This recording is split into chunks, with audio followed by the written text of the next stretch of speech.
Bien, aujourd'hui, on va voir une nouvelle séquence qui est le théâtre. Avant de commencer, on doit tout d'abord définir ce que c'est le théâtre. Alors, le théâtre tire son origine du mot grec théatron. Théatron qui veut dire lieu où l'on regarde. Donc, c'est un genre littéraire qui expose une action dramatique sous forme de dialogue entre les personnages. Le théâtre est écrit pour être représenté ou bien joué devant un public et non pas pour être lu. Il suppose des acteurs, des costumes, des décors, des spectateurs. Donc la présence du public au théâtre peut impliquer une situation d'énonciation particulière. Un personnage qui joue sur scène s'adresse à un autre comédien, un autre personnage, et en même temps, il s'adresse au public. Donc, ici, on parle de la double énonciation.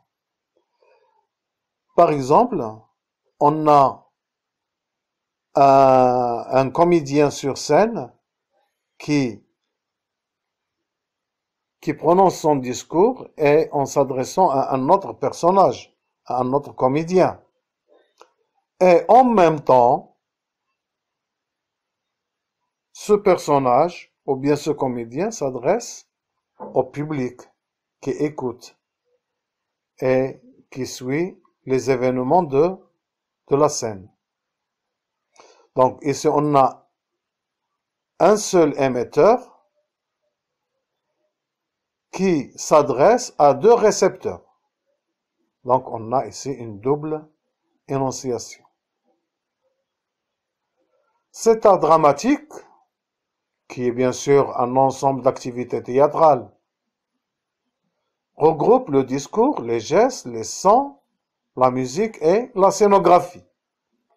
La scénographie, c'est quoi? C'est l'aménagement de la scène. C'est la mise en place du décor sur la scène. Ça, c'est la scénographie.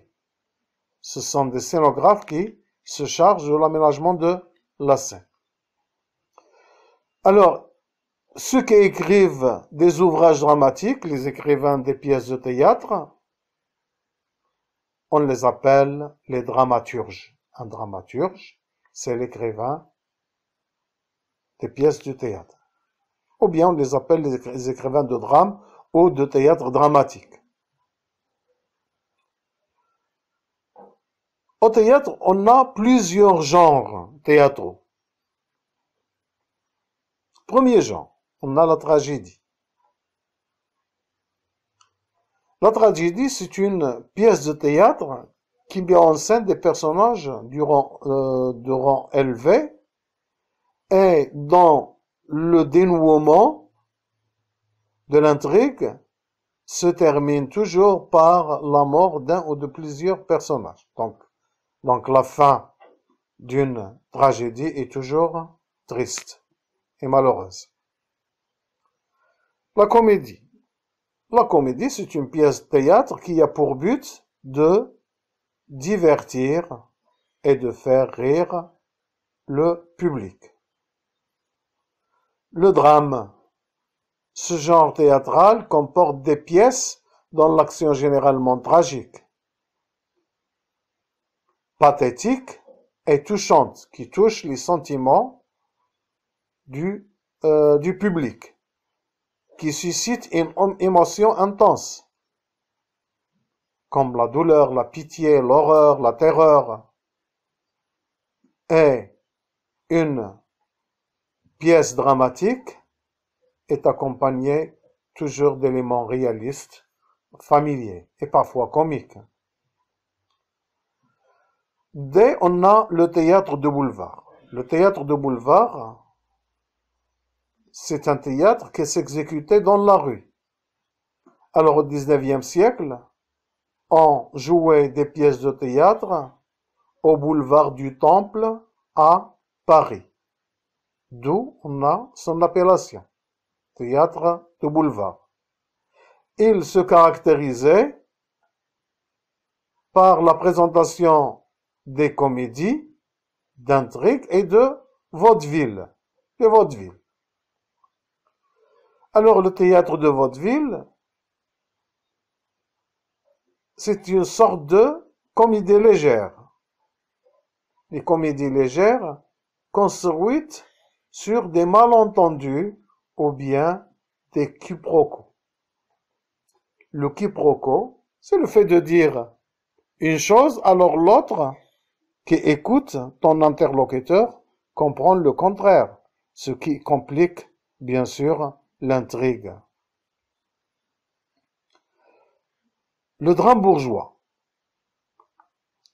Ce genre qui se veut être intermédiaire entre la comédie et la tragédie. Il y a un peu de comédie et un peu de tragédie. Le théâtre de l'absurde.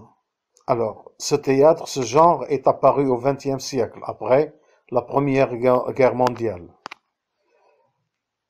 Les atrocités laissées par cette guerre mondiale a changé la vision des gens au monde. Le monde devient absurde, la vie devient absurde. Et l'homme devient dénudé de son humanisme. D'où on parle de la chute de l'humanisme, qui est causée par le traumatisme de la guerre. La guerre a créé des séquelles psychologiques qui ont resté plusieurs années chez les gens qui ont vécu cette atrocité de la guerre, ces atrocités de la guerre mondiale. Alors, les dramaturges de ce courant sont Eugène Ionesco, Samuel Beckett, Arthur Adamov et Jean Genet.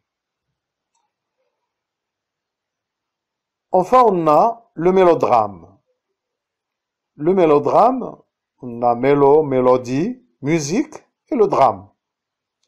Donc, c'est une pièce de théâtre qui est entrecoupée par des morceaux de musique pour marquer l'entrée ou la sortie d'un personnage important.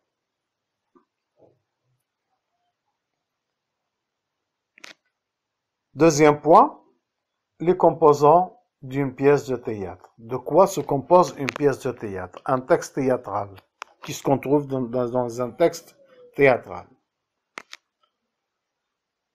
Alors, le texte théâtral est constitué d'éléments qui lui sont propres. On parle de didascalie, les didascalies. Les didascalies, ce sont des paroles de la mise en scène d'une pièce de théâtre. Ce sont les informations fournies par l'auteur qui aident le metteur en scène et les comédiens à interpréter des rôles, à jouer des rôles. Les didascalies sont appelées également des indications scéniques. Alors, ces indications scéniques, qu'est-ce qu'ils donnent? Ils donnent des informations sur les personnages et sur la mise en scène. Par exemple, dans une didascalie, on donne les noms des personnages. On explique le déplacement des personnages. Par exemple, on a un personnage, le nom de personnage, Arthur, 2 points, entre guillemets ou bien entre parenthèses, on écrit en italique, Arthur entre sur scène en boitant. Il entre sur scène, les mains derrière le dos. Il entre sur scène en riant. Il entre sur scène en courant,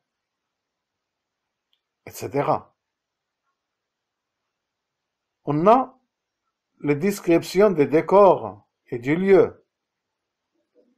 Sur la scène, il y a une table, une chaise, un téléphone et un tableau accroché au mur. Des indices de temps, quelques minutes après, à midi, à la tombée de la nuit, etc. Le temps et le rythme des répliques. Comment prononce un personnage une réplique. Les costumes, comment sont habillés les acteurs. Vêtements traditionnels, des lambeaux, des vêtements en loques, un costume, etc. La gestuelle des comédiens, comment ils exécutent des gestes. Il pense la main sur sa joue droite. Il réfléchit, regardant le plafond, le regard distrait, etc. Lorsqu'une pièce est jouée, les didascalies ne sont pas prononcées. On ne prononce pas les didascalies. Ce sont seulement des indications qui nous aident à exécuter un rôle. Dans le texte, bien sûr, les didascalies sont soit écrites en italique, soit mises entre parenthèses. Les répliques. Les répliques, c'est ce que prononcent les comédiens. Elles représentent tout ce qui est dit par les personnages. Ce sont les répliques. Et ce sont les composantes les plus importantes dans une pièce de théâtre.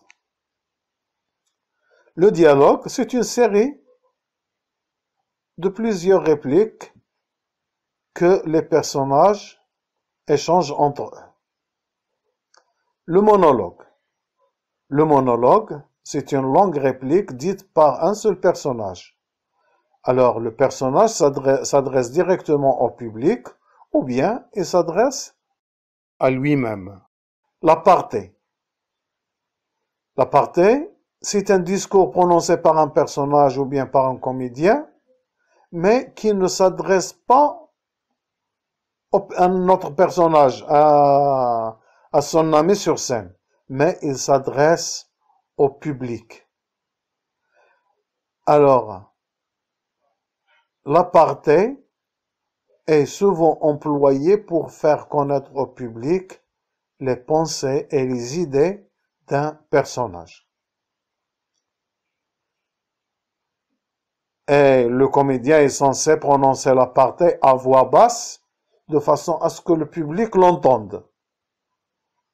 C'est pour montrer qu'il ne s'adresse pas à l'autre personnage qui est avec lui sur scène. La tirade.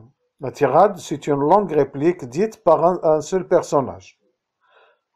Toutefois, contrairement au monologue, la tirade s'adresse réellement à un autre personnage. Le théâtre classique contient beaucoup de tirades.